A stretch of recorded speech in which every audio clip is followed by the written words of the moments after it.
ಸ್ನೇಹಿತರೆ ಎಲ್ರಿಗೂ ನಮಸ್ಕಾರ.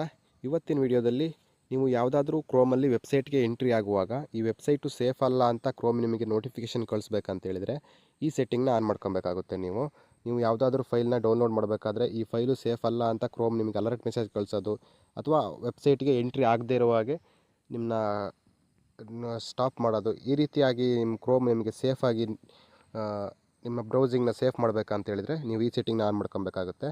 ಆ ಸೆಟ್ಟಿಂಗ್ನ ಆನ್ ಮಾಡೋಕ್ಕೆ ನೀವು ಕ್ರೋಮ್ನ ಓಪನ್ ಮಾಡಿದ ತಕ್ಷಣ ಈ ಥರ ಒಂದು ಇಂಟರ್ಫೇಸ್ ಬರುತ್ತೆ.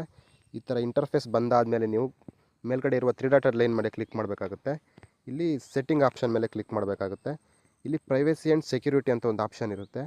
ಈ ಆಪ್ಷನ್ ಮೇಲೆ ಕ್ಲಿಕ್ ಮಾಡಿ. ಕ್ಲಿಕ್ ಮಾಡಿದ ಮೇಲೆ ಇಲ್ಲಿ ಕೆಳಗಡೆ ಬರ್ತಿದ್ದಂಗೆ ಸೇಫ್ ಬ್ರೌಸಿಂಗ್ ಅಂತ ಒಂದು ಆಪ್ಷನ್ ಇದೆ. ಸೇಫ್ ಬ್ರೌಸಿಂಗ್ ಅಂತ ಒಂದು ಆಪ್ಷನ್ ಇದೆ. ಈ ಆಪ್ಷನ್ ಮೇಲೆ ಕ್ಲಿಕ್ ಮಾಡಿ. ಇಲ್ಲಿ ಸ್ಟ್ಯಾಂಡರ್ಡ್ ಪ್ರೊಟೆಕ್ಷನ್ ಅಂತ ಒಂದು ಆಪ್ಷನ್ ಇರುತ್ತೆ. ನೀವು ಇದನ್ನು ಎನ್ಹ್ಯಾನ್ಸ್ಡ್ ಪ್ರೊಟೆಕ್ಷನ್ ಅಂತ ಒಂದು ಆಪ್ಷನ್ ಇದೆಯಲ್ಲ, ಈ ಆಪ್ಷನ್ನ ಸೆಲೆಕ್ಟ್ ಮಾಡಿ ಬಿಟ್ಟರೆ ಸಾಕು. ನೀವು ಯಾವುದಾದ್ರೂ ಒಂದು ವೆಬ್ಸೈಟ್ಗೆ ಎಂಟ್ರಿ ಆಗುವಾಗ ಆ ವೆಬ್ಸೈಟ್ ಸೇಫ್ ಅಲ್ಲ ಅಂತ ಹೇಳಿದ್ರೆ ಕ್ರೋಮ್ ನಿಮಗೆ ನೋಟಿಫಿಕೇಷನ್ ಕಳಿಸುತ್ತೆ ಅಥವಾ ಆ ವೆಬ್ಸೈಟಿಗೆ ಎಂಟ್ರಿ ಆಗೋದೇ ಇಲ್ಲ. ಈ ರೀತಿಯಾಗಿ ನೀವು ಸೇಫ್ ಆಗಿರಬೇಕಂತ ಹೇಳಿದ್ರೆ ಈ ಚಾನಲ್ನ ಫಾಲೋ ಮಾಡ್ಕೊಳ್ತಾ ಇರಿ.